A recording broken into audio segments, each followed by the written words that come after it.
So welcome. We are starting tonight with Bill Foltz, who's going to take us through some pass coverage keys. So I'm going to turn the floor over to Bill. Bill, all yours. Good evening, everyone. Let me get up my first slide and I'll share my video here.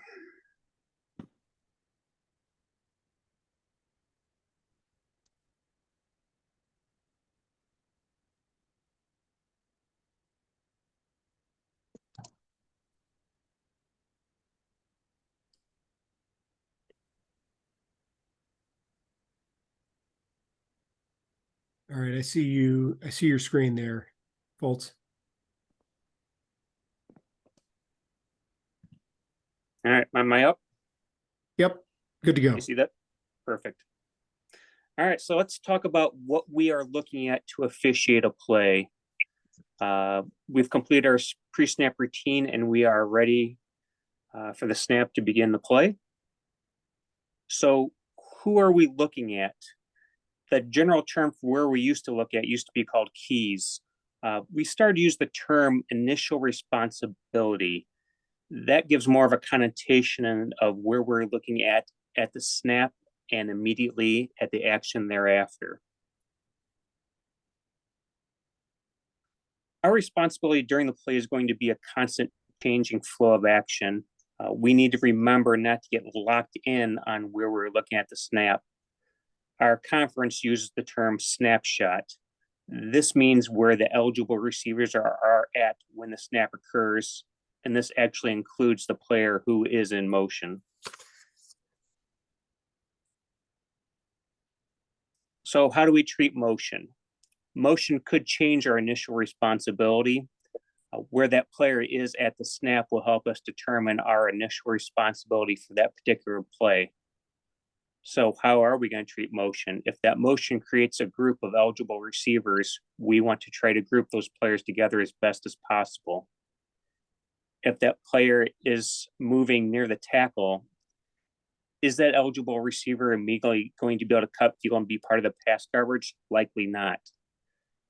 So if it's close to the tackle, we want to try to give that to the line of scrimmage official to officiate. How do we determine if an eligible receiver is in the pass formation? We use a term called daylight. We want to have clear daylight between the legs of the eligible stationary back and the legs of the tackle. If it is possible, it's best to have that line of scrimmage official officiating that potential pass receiver who is near the tackle. So let's define these terms: stack, bunch, press, head pin. We'll call stack 2 eligible receivers near each other. A bunch will be 3 or 4 eligible receivers near each other. The head pin would be the eligible receiver who is on the line of scrimmage. That would be the first player in that stack or bunch that could possibly engage in contact with a defender. Press means that the offense and defense players could engage immediately after the snap and cause a foul to one another. So why do we need to identify if defender is in press coverage? We need to know if that player could be fouled or foul immediately at the snap. We want to know if we have the luxury to be able to watch the quarterback, watch the tackle, if we could read pass, if we could read run to help us better officiate the player. We would not have an opportunity to move our eyes off those 2 players if they are in press coverage. As we'll see in the videos in a minute, we need to know if any defender is in press coverage because we may be switching from our initial responsibility to a player that could be engaged with an opponent right at the snap.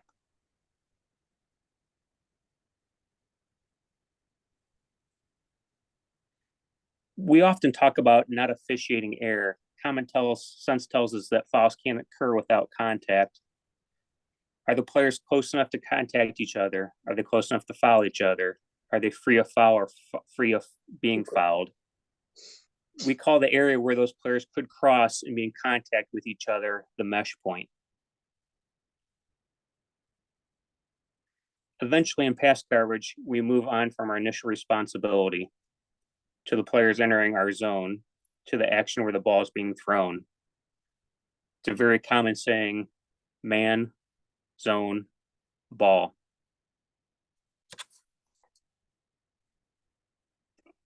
The compression of time in the red zone becomes very compact. You may be staying on your initial responsibility longer and not switching to a zone coverage as quick. Know the possible routes and actions that you will see in the red zone. There's no reason for a defense to be guarding deep, so you'll see more press coverage in that red zone. What type of pass routes is that offense going to try to do? Are they going to try to run rub routes? Are they going to run a pick? You need to know who has initiated that contact. Did the receiver seek the defender? Did the defender slide into the receiver's route? That's why we have to stay on our initial responsibility much longer in the red zone. If you have one eligible receiver on your side in the red zone, what are they going to run? If they're close to the tackle or the sideline, that'll help you determine if they're going to run a slant or if they're going to fade.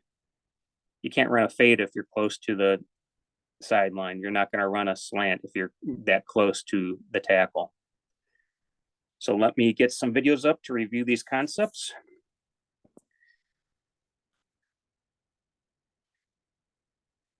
By the video up? Yep, you're good. We got the video. Perfect. All right. So first thing that when we watch a video is we need to know what quarter we're watching the play. Because when we switch at halftime, the line judge is going to be on the visitor side in the first half and the home side in the second half.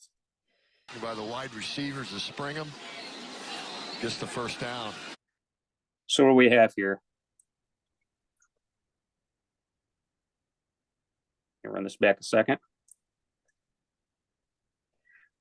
We have a double-double.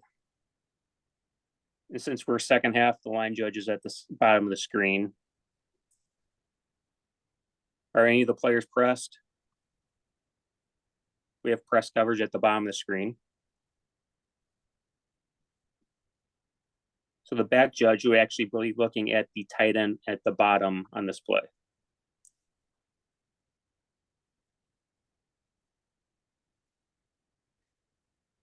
So I'm reading blocking posture here. So I immediately need to know if that slot at the top of the screen was pressed. Because if that tight end goes to blocking posture, we need to flip the strong side of the coverage.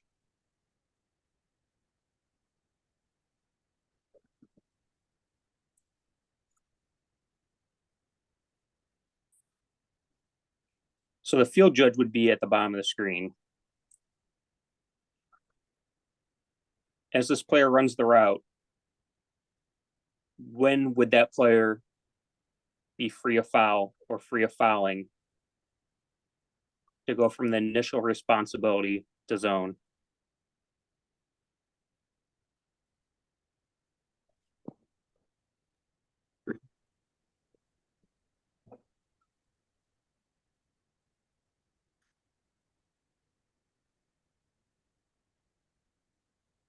I mean, that guy gets ridden all the way across the formation with a guy at arm's length for potential DH.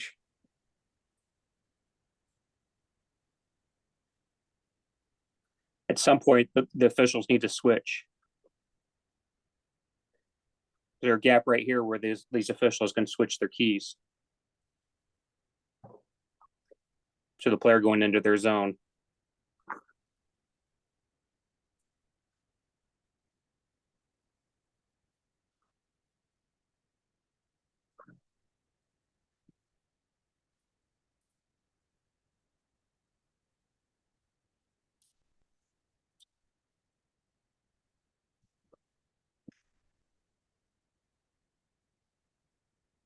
At what point in time is the side judge given up on his initial responsibility?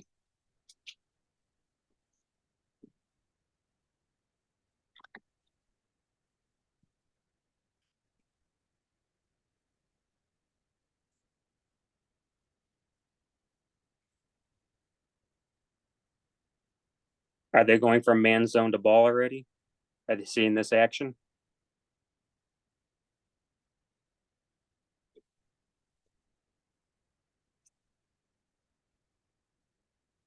It's a constant flow where we're looking at for pass coverage.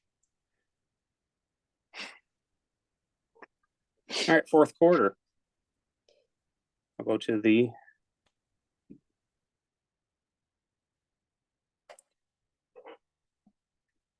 line judges at the bottom of the screen. We currently have a 2-by-1 with a player in motion. Are we treating that player in motion?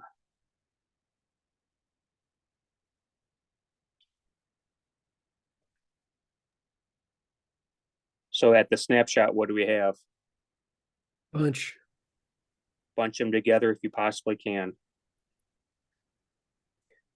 So it's almost as if you're going to immediately zone. Those players will run into your zone, then you'll dictate which player you'll be taking for pass coverage.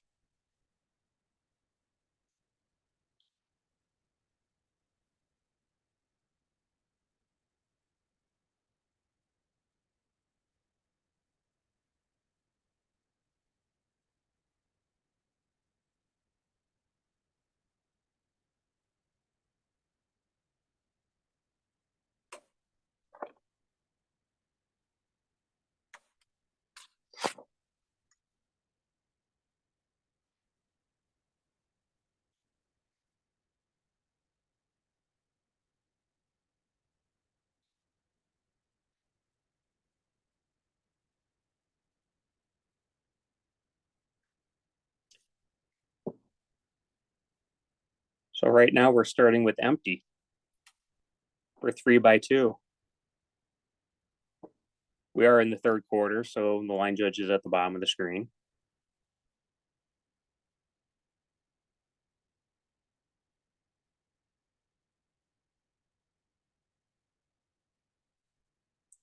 We have a bunch at the bottom of the screen, so we can let those players dictate which zone they're going to run into.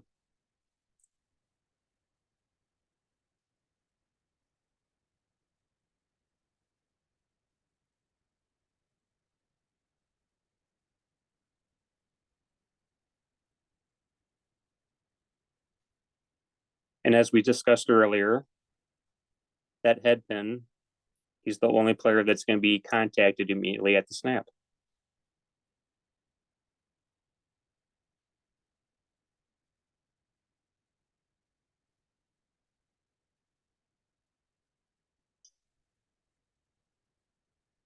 I'll go to the all 30.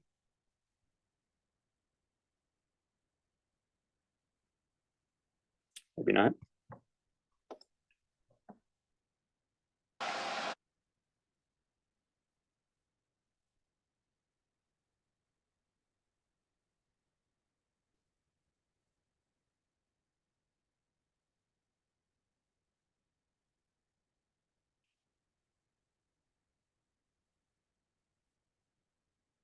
It almost appears as the inside player that bunch would be the player that's going to run towards the back judge, but ends up running towards the field judge.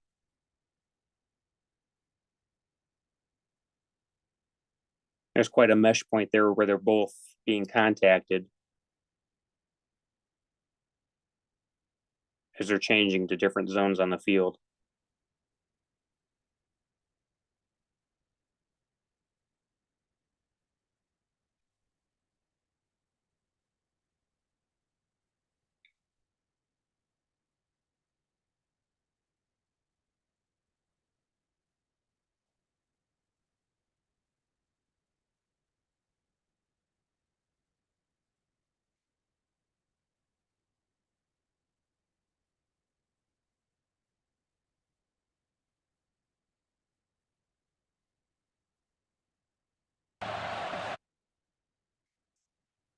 All right, so we're first half, so the line judge is at the top of the screen.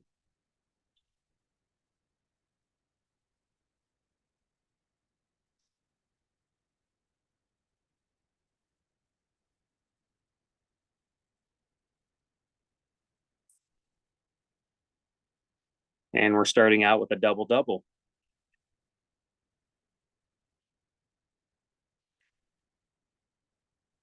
Quotient's going to change that.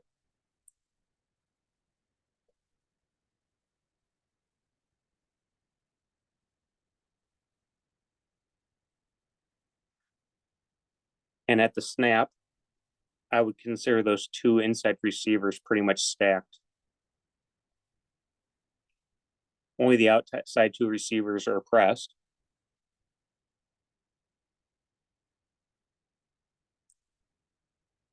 So we just let these two players declare which direction they go and which zone they're going to go into. Neither the field judge or the side judge has the luxury of taking a read because both of their receivers have a defender in press coverage.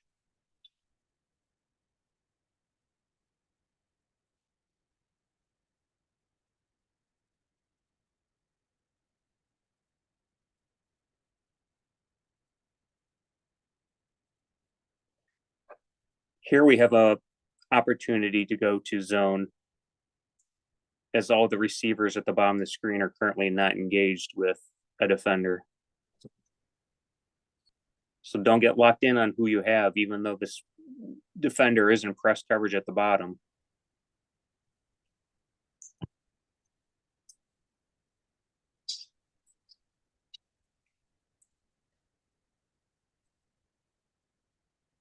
The deep wing at the bottom of the screen ends up having a player running right at it.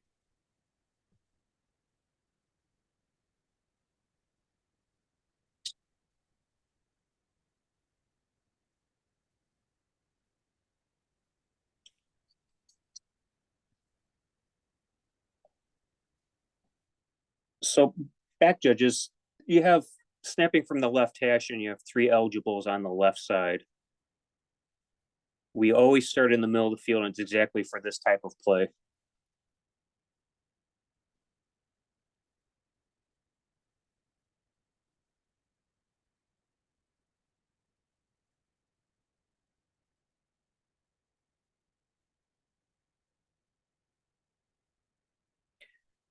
If there's a deep play in the sideline, back judges want to try to get to those hash marks and take a 45-degree angle to officiate the play.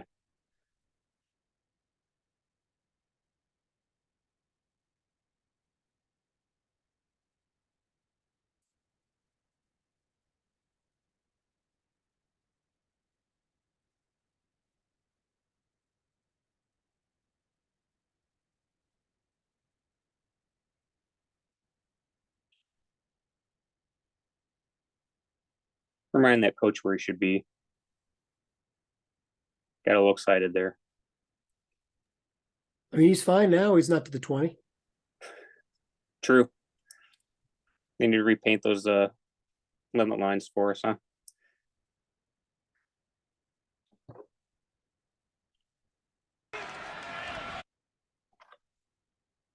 All right, currently we have a 2x1 on this play. You go to the 30.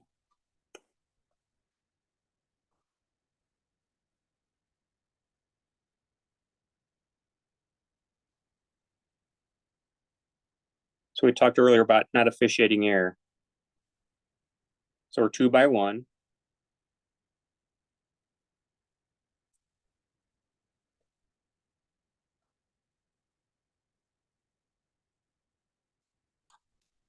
There might be three officials watching this block.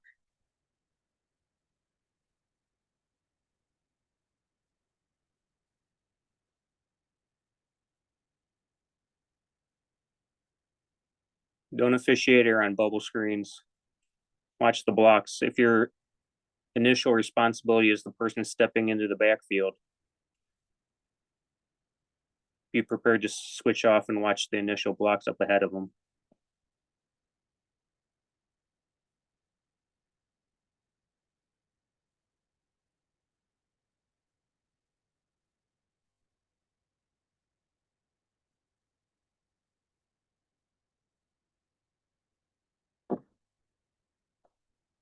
So that holding foul came from the deep wings, whose initial responsibility ended up catching the ball.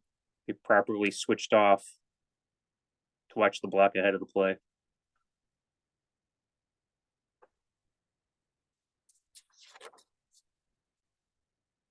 Getting sideways, going east and west, just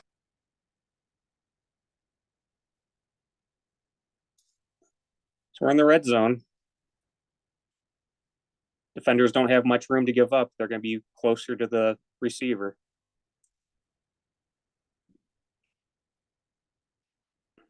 So right now we're technically a 2-by-2.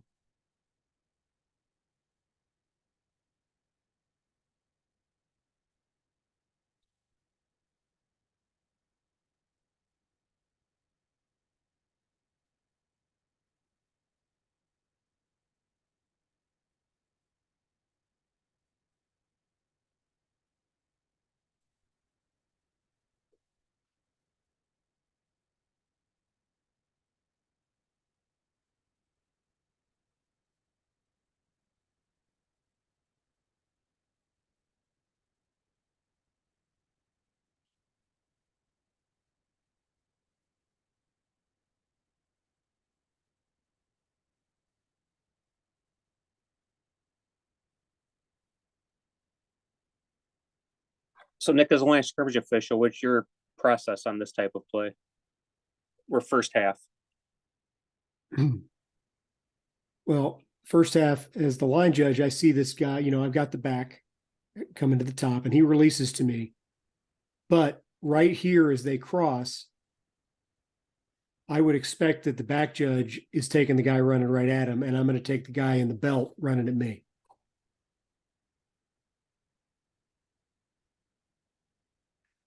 So the back judge initially has the tight end, and then they're going to flip to the back, running into their zone. Yeah, I would hope so. Because I'm not going to watch them run that route if they come to a mesh point with no defenders, and then somebody releases at me. That's who I'm going to take. Then secondarily, that back ends up running towards the deep wing side of the field. And the outside receiver, who was initially pressed, ended up being zone, cuts right towards the post.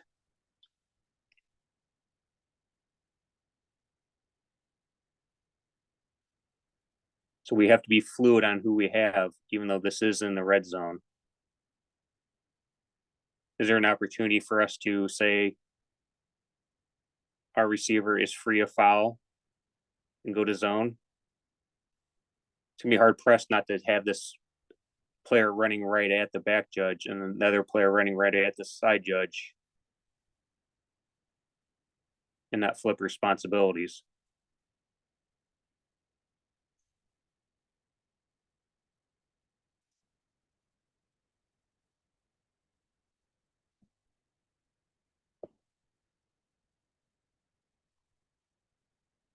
Defensive line this fall.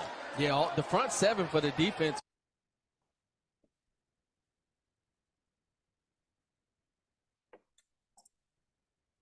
All right, we're our first half again. And we do have a tight end at the top of the screen. So the back judge would be on that player.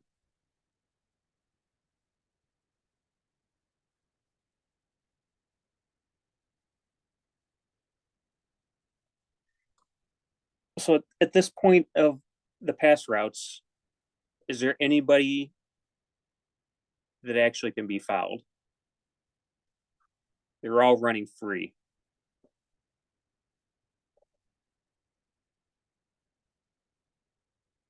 So initially, that back judge who had the tight end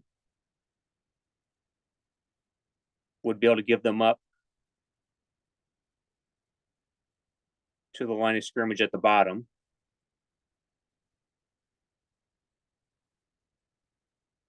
And be able to take that second player that was in the stack.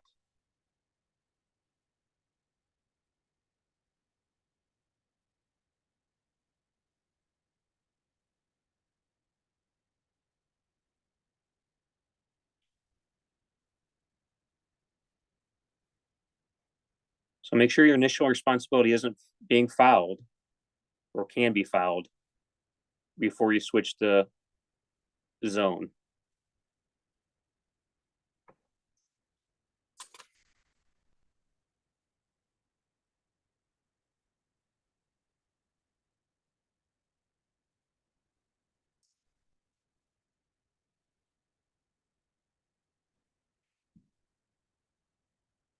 So we have a tight end and a wing.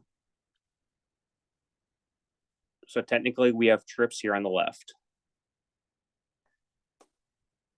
But I would try to consider those tight end and the wings as a stack at this point in time. See if they declare which direction they will run a pass route.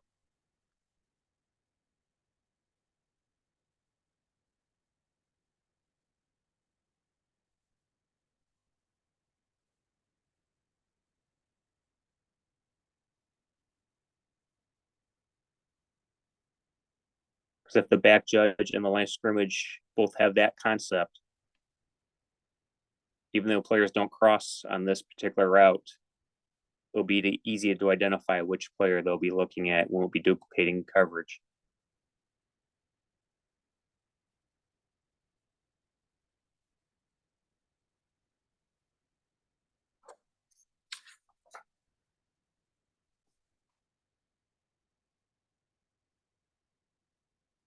Indiana or Illinois.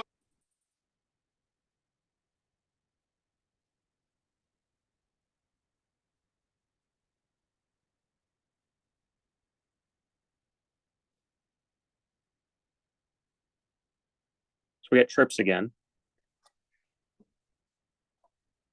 With trips and a tight end, and it is a true tight end, our conference puts that responsibility even before the snap on the line of scrimmage official. And the back judge would be taking the slot.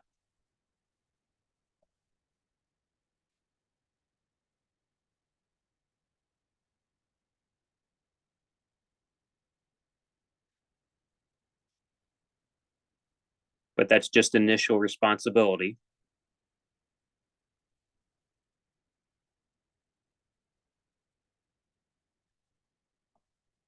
As there's a clear period of time here where none of the receivers can be fouled, and we'll be able to switch to the zone coverage.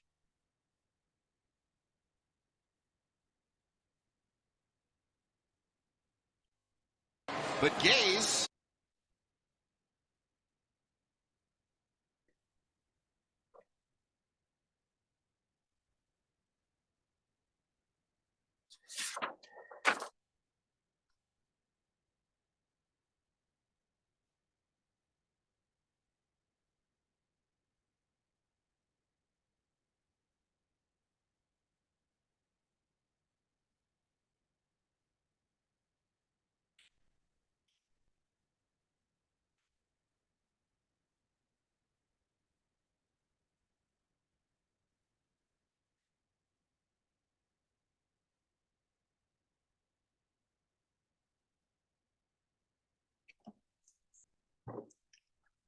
All right, red zone. How close are these defenders to the receivers? Are they impressed? Not quite yet.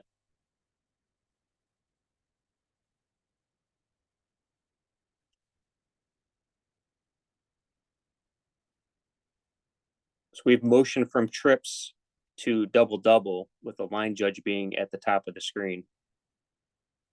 So technically, even though that's a tight end and a wing back, that is the strong side of the field. So the back judge will be taking that stack at the top, and the headlines person will be taking the slot at the bottom. However, that slot is 7 yards away from his defender. And that's blocking posture.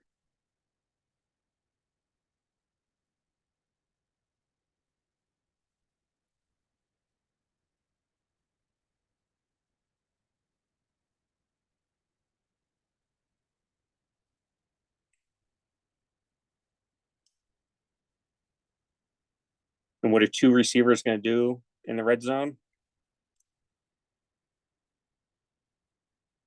Is that a route?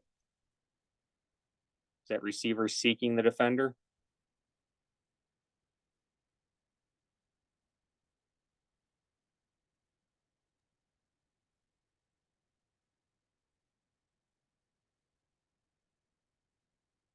Or did the defender slide into the receiver's route?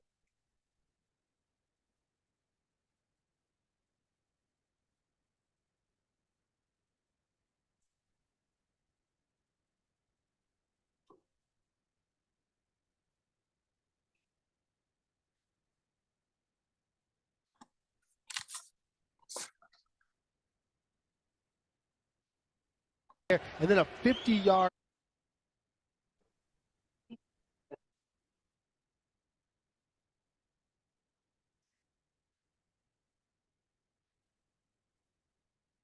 All right, first half and double again. Because we do have a tight end at the top of the screen.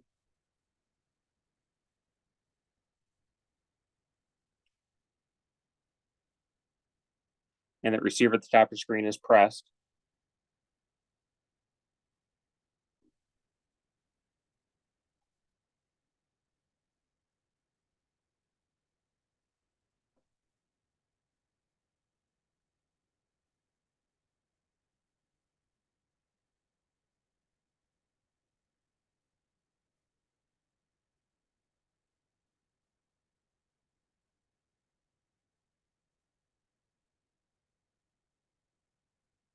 There's a lot of riding by the defenders on these eligible receivers on this play.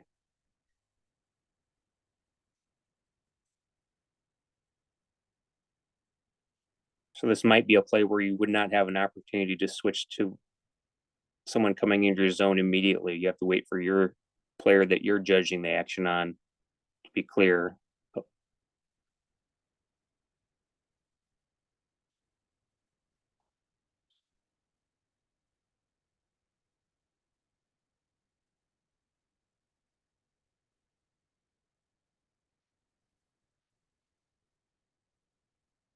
All right, we got trips.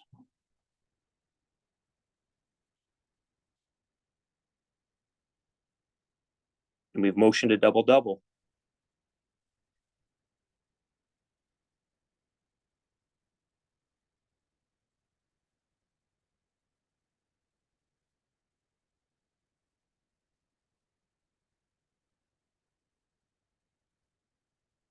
And the tight end at the top of the screen takes a blocking posture.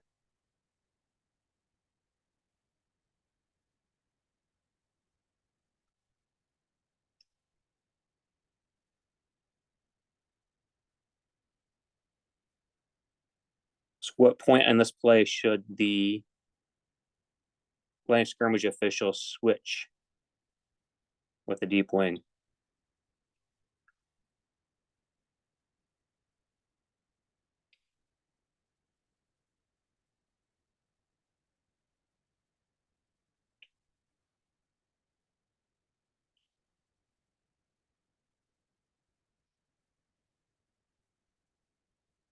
Is that widest receiver committing a foul?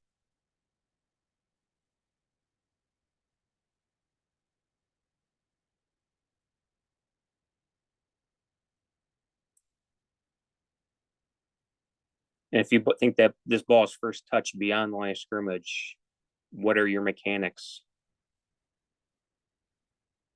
as a deep official and you don't know where that ball is first touched?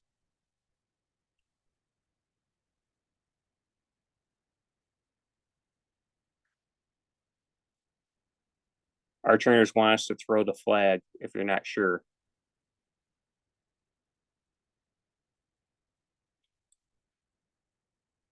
And make sure you're asking specific questions to the line of scrimmage official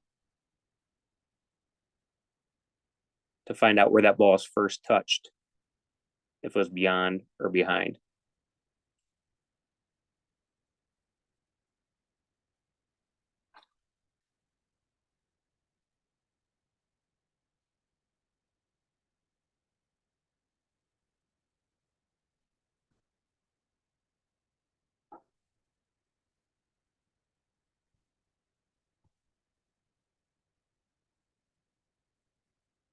That way.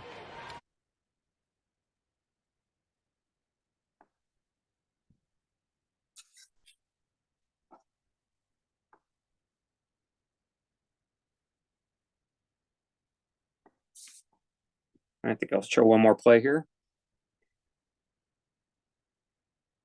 We talked about motion.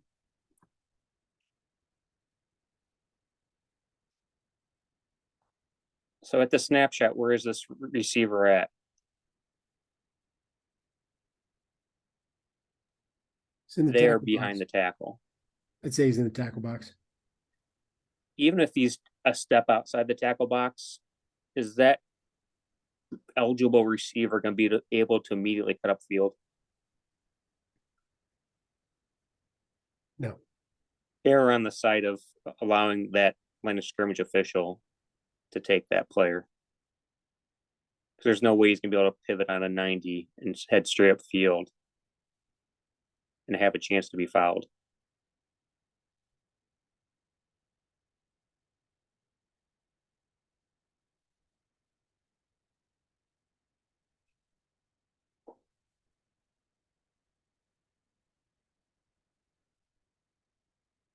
All right, that's all the video I have. Anybody have any questions, comments, concerns?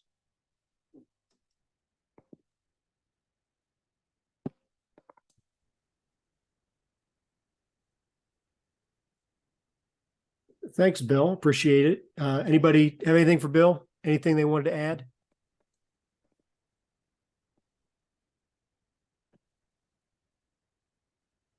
All right. Thanks again. Here's what's coming up for us next couple of weeks. We're done for the month of May, but in the week of the 5th, Jerry Valentine's going to lead a session on mastering rules tests. And then I'm going to talk about the COC test 4, and then penalty enforcement, although we may get interrupted with that if the CFO test comes out. Hopefully we'll get that at some point and go from there.